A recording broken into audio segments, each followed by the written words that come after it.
धन्यवाद सभापति महोदय, आपने मुझे वित्तीय विधेयक पर बोलने का मौका दिया। किसान मजदूर रात में थक के सो जाते हैं, सपने में देखते हैं कि जीवन बदल रहा है, गरीबी खत्म हो रही है। सुबह जब आँख खुलती है तो लगता है वापस झुका तू है। ऐसा ही इस बार का बजट गरीबों के लिए था। महोदय, मैं अपने क्षेत्र से शुरुआत करूंगा। मेरा क्षेत्र नगीना बाढ़ प्रभावित है, कोई चर्चा नहीं हुई। किसान आम आदमी परेशान है, कोई चर्चा नहीं हुई। गन्ना मिल समय पे पैसा नहीं देती है। गुलदार ने 30 लोगों की जान एक साल में ली है पिछले, कोई फर्क नहीं पड़ता अमीरों को। उद्योग धंधे लगाने कोई बात नहीं हुई। मेडिकल कॉलेज और एम्स के निर्माण की कोई बात नहीं हुई। ग्रामीण क्षेत्रों में खेलों को बढ़ावा देना, स्पोर्ट्स कॉलेज की कोई बात नहीं हुई। महोदय, देश में भूमि सुधार किया जाए। लाखों बीघा जमीन जो है भूमाफिया ने कब्जाई हुई है, भूमिहीन लोगों को भूमि दी जाए। बिजली के दाम में कटौती की जाए, गरीबों को कम दाम पे जो है बिजली उपलब्ध कराई जाए। ठेकेदारी प्रथा, संविदा, लेटर एंट्री खत्म की जाए, पक्की नौकरी दी जाए। निजीकरण की वजह से सरकारी नौकरियां लगभग खत्म हो गई हैं। मेरी मांग है, और मैंने निजी विधेयक भी पेश किया था, कि निजी क्षेत्रों में SC ST की OBC के लोगों को आरक्षण की व्यवस्था कराई जाए और पुरानी पेंशन बहाल की जाए।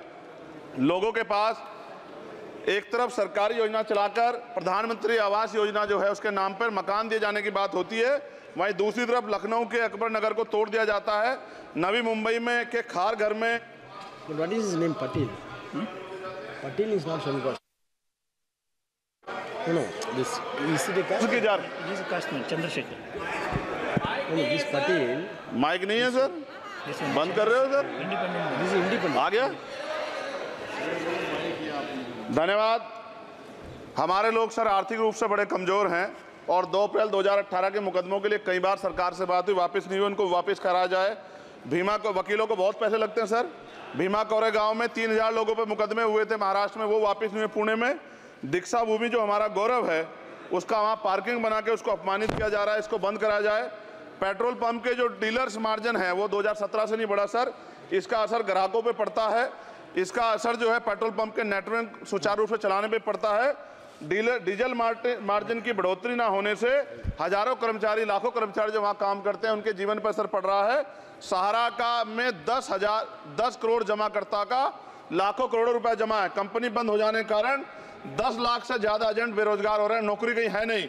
भुगतान ना होने के कारण जमाकर्ताओं के द्वारा एजेंट पर जबरदस्ती भुगतान कराने का दबाव बनाया जा रहा है, जिसके कारण 5000 से ज्यादा एजेंटों ने आत्महत्या कर ली है। सभापति महोदय, उत्तर प्रदेश देश का सबसे बड़ा सूबा है, उसको इस बजट में कुछ नहीं मिला और बहुत सारे मेंबर, 80 के लगभग हम मेंबर जो है उत्तर प्रदेश जीत के आए, ना के बराबर मिला। यूपी में 25 करोड़ से ज्यादा आबादी है उत्तर प्रदेश के अंदर, 5 किलो राशन सरकार दे रही है, लेकिन जीवन जीने के लिए काफी नहीं है। और भी बुनियादी सुविधाओं की जरूरत पड़ती है। अगर इज्जत की जिंदगी चाहिए, उसके लिए सरकार के पास कोई उपाय नहीं है।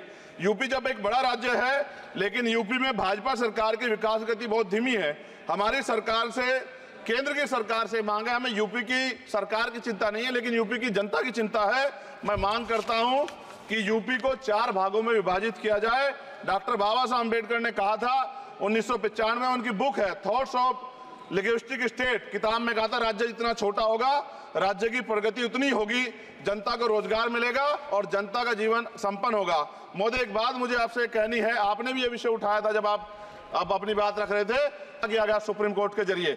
आप इस बात को इस तरह समझे, 1.5 साल पहले मैंने मांग की थी, अगर इतना हितैषी हमारे लोग होते तो जब EWF 10% दे सकते हैं तो 5% शेड्यूल कास्ट के उन जातियों को दिया जा सकता था, लेकिन दृढ़ संकल्प और इच्छा शक्ति नहीं है गरीबों के उत्थान की। साथ साथ OBC की जो जातियां उनको भी दिया जा सकता था। ये जो हमारे साथ खेल किया गया है, ये खेल जो है इसमें बहुत गुस्सा है, सरकार को संज्ञान लेना चाहिए और सत्ता और विपक्ष दोनों जो है अपना स्टैंड क्लियर कर दें, क्योंकि दलित समाज, आदिवासी समाज इसको देख रहा है, वो भूलेगा नहीं। जो उनके गले काटने का काम करेगा उनको भूलेगा नहीं।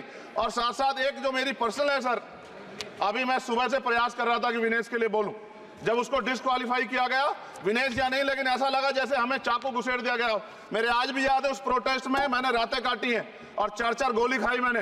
ये देश की अस्मिता से जुड़ा मामला था, पर हमारी मांग ये थी कि सरकार स्टैंड क्लियर कर दे, तब भी सुनवाई नहीं की गई।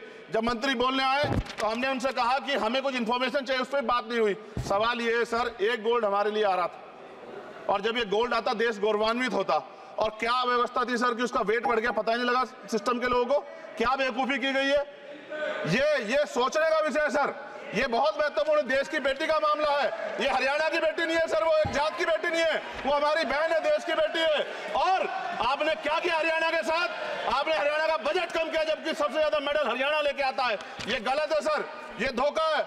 हमें इस बात की तकलीफ है कि विनेश जो है इस देश का नाम गौरवान्वित करती, इस देश का नाम बढ़ाती, लेकिन आज जो है अपमान का सामना करना पड़ रहा है। जब हमारे हितों की बात होगी हम जो है समझौता कर सकते हैं, लेकिन जब देश के हितों की बात होगी, बाबा साहब अम्बेडकर ने कहा था हम प्रथम और अंत्य भारतीय हैं। जब देश हितों की बात होगी, महिला हितों की बात होगी, महिला सम्मान की बात होगी, हर हम कीमत चुका देंगे। सरकार के मंत्री ने क्या कहा कि हमने इतने पैसे दिए, एहसान किया क्या? खैरात दी क्या आपने कोई? खत्म कर रहा हूं सर, खैरात दी क्या आपने कोई? इससे ज्यादा पैसे हम आपको दे देंगे, लेकिन आपको चाहिए था कि इस मामले को संभालते और देश का सम्मान बढ़ाते। आपने लापरवाही बरती, इसका खामियाजा हमें भुगतना पड़ा। मैं आपसे आग्रह करूंगा कि जब वो बेटी देश लौटे सर, जब वो बेटी देश लौटे, रुक जाओ प्लीज वाइंड अप प्लीज। जब वो बेटी देश लौटे, मैं आपसे आग्रह करूंगा कि स्पीकर सर यहां बुला के उसका सम्मान करें। हम सब लोग, वो देश की बेटी है सर, देश के लिए गोल्डन गर्ल है वो, गर्ल है वो, उसका सम्मान यहां किया जाए सर, हमें चाहते हैं। बहुत बहुत धन्यवाद, आपने बात रखने का मौका दिया। महिला विरोधी चुप रहे। थैंक यू कोई महिला विरोधी नहीं बोलेगा बीच में। श्री विशाल पटेल प्लीज।